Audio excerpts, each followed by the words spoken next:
Hi there everyone, एक बार फिर से स्वागत है आपका हमारे चैनल द DRX फैमिली पे। आज के इस वीडियो में हम लोग बात करने वाले हैं एक्सपेक्टोरेंट्स के बारे में। हिंदी में समझा दूं तो जब लोग कहते हैं ना कि इनको सर्दी जुकाम जकड़ लिया है, इनको कफ हो गया है, तो मतलब आपके शरीर में एक समय ऐसा आता है कि जब आपके फेफड़ों में, ऐसा कहें आपके रेस्पिरेटरी ट्रैक्ट में बहुत ज़्यादा म्यूकस बनने लगता है। अब कहेंगे आप म्यूकस क्या है? बेसिकली म्यूकस जो होता है हम लोग उसको कहते हैं अपने उत्तर प्रदेश के लैंग्वेज में खेखार, ठीक है। अब आप क्या कहते हैं आपके लैंग्वेज में कमेंट करके मुझे बता दीजिएगा। तो ये जो म्यूकस होता है ये पीले कलर का एक बहुत ही चिपचिपा पदार्थ होता है जो कि आपके फेफड़ों पे आके जम जाता है। तो उसके वजह से क्या होता है कि आप सही से सांस नहीं ले पाते हैं, आपको खांसी आता रहता है बार बार। तो उस म्यूकस को आपके फेफड़े से बाहर निकालने वाली दवा को एक्सपेक्टोरेंट कहते हैं, ठीक है। तो चलिए जल्दी से जान के वीडियो को ख़त्म करते हैं। तो बेसिकली 2 नंबर में आपसे ये क्वेश्चन पूछा जाएगा, define expectorant and give its two example. तो वहां आप लिखेंगे कि expectorant are those drug substance that help in removing sputum from the respiratory tract. मतलब ये जो एक्सपेक्टोरेंट होते हैं एक ऐसी दवाइयां हैं जो आपके रेस्पिरेटरी ट्रैक्ट, सांस की नली से और आपके फेफड़ों से ये स्प्यूटम को बाहर निकालने में मदद करते हैं। याद रखिएगा, sputum is also called as mucus and saliva mixture. मतलब ये जो स्प्यूटम है ये म्यूकस का और सलाइवा एक मिश्रण है जो कि एक तरह से स्टिकी सब्सटेंस है, या ऐसा कह लीजिए इसका नेचर जो है वो स्टिकी है कि चिपक जाए कहीं भी।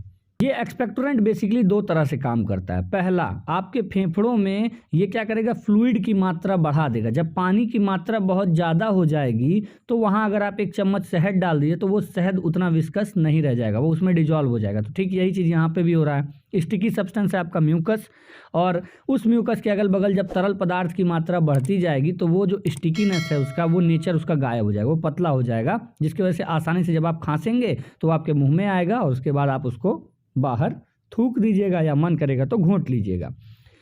या तो रिड्यूस करेगा विस्कोसिटी ऑफ स्प्यूटम को। मतलब पहले ही बात में दोनों ही चीज़ सेम है कि अगर फ्लूइडिटी बढ़ी तो कहीं ना कहीं विस्कोसिटी घटेगी स्प्यूटम की।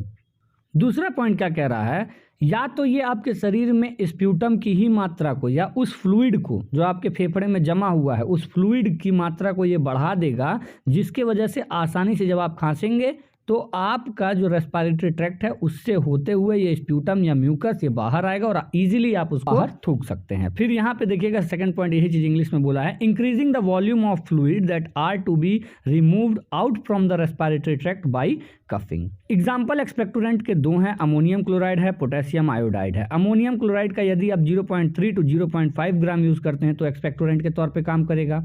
और एक और बात बता देता हूँ, अगर 1 से 2 ग्राम इस्तेमाल करोगे तो वो एसिडिफायर के तौर पे काम करने लगेगा ammonium chloride. At the same time potassium iodide की बात करते हैं तो 0.3 to 0.6 ग्राम अगर आप इस्तेमाल करते हैं तो एक्सपेक्टोरेंट के तौर पे इस्तेमाल हो सकता है वो। 300 to 600 mg, वही चीज़ है, बस शब्दों का हेरफेर हो रहा है यहाँ पे, समझिएगा जीरो का हेरफेर है। अगर 300 से 600 mg आप इस्तेमाल कर रहे हैं पोटेशियम आयोडाइड का तो ये भी एक्सपेक्टोरेंट के तौर पे काम आएगा। अब एग्जामिनर आपके सामने बैठा, पूछा बेटा बताओ एक्सपेक्टोरेंट क्या है, तो कह देना सर हमारा जो लंग्स होता है ना और जो रेस्पिरेटरी ट्रैक्ट होता है ना उस पर एक लेयर चढ़ता है म्यूकस का। उस म्यूकस के लेयर को हम खांस के कितना भी कोशिश करते हैं वो बाहर नहीं निकलता है, तो उस केस में हम लोग एक दवा का यूज़ करते हैं जिसका नाम होता है एक्सपेक्टोरेंट। और ये एक्सपेक्टोरेंट उस म्यूकस को या स्प्यूटम को हमारे रेस्पिरेटरी ट्रैक्ट से बाहर निकालने में मदद करता है। अब कैसे मदद करता है, वो 2 चीज़ें हैं सर।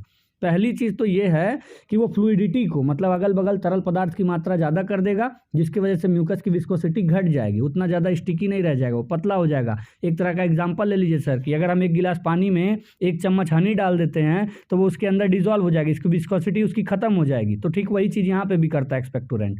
और दूसरा जो एग्जाम्पल है वो ये है कि वो बहुत ज़्यादा मात्रा में स्प्यूटम को ही बढ़ा देगा, या अगर उसके अलावा भी कोई फ्लूइड अगर हमारे बॉडी में बन रही है उस लंग्स में, हमारे लंग्स के पास में रेस्पिरेटरी ट्रैक्ट पे, तो ये उस फ्लूइड की मात्रा को हमारे रेस्पिरेटरी ट्रैक्ट में बहुत ज़्यादा बढ़ा देगा, जिसकी वजह से जब भी हम खांसेंगे तो कुछ ना कुछ फ्लूइड बाहर आता रहेगा। अब उसको हम लोग हमेशा बाहर थूक देते हैं। तो अब वो तुमसे पूछेंगे कि कैसा बेटा ये एग्जाम्पल इसका कोई बता सकते हो, तो कह देना जी सर इसके 2 एग्जाम्पल हैं, एक अमोनियम क्लोराइड होता है, एक पोटेशियम आयोडाइड होता है। अमोनियम क्लोराइड का अगर 0.3 to 0.5 ग्राम इस्तेमाल करेंगे तो ये एक्सपेक्टोरेंट का काम करेगा, अगर 1 से 2 ग्राम इस्तेमाल करेंगे तो एसिडिफायर का काम करेगा। दूसरा पोटेशियम आयोडाइड भी जो है इसको भी एक्सपेक्टोरेंट के तौर पर इस्तेमाल किया जा सकता रहा है, जहाँ पे आपको 0.3 to 0.6 ग्राम का इसका इस्तेमाल करना होगा। तो अगर आपको वीडियो पसंद आया ना तो इसको लाइक करना बिल्कुल मत भूलिएगा। इसके ये जो अमोनियम क्लोराइड और पोटेशियम आयोडाइड हैं, इसका मैंने जो है वीडियो बना के रखा है, डिस्क्रिप्शन में आप उसको जाके चेक कर लेना। और सुनो, अगर वीडियो पसंद आया ना तो लाइक करना, नहीं पसंद आया तो डिसलाइक कर देना, कोई चीज़ ना समझ में आया तो कमेंट कर देना, और अगर सब्सक्राइब कर रहे हो भाई साहब गलती से भी तो बेल आइकन दबाना बिल्कुल मत भूलना। फिलहाल के लिए इतना ही, बाय बाय।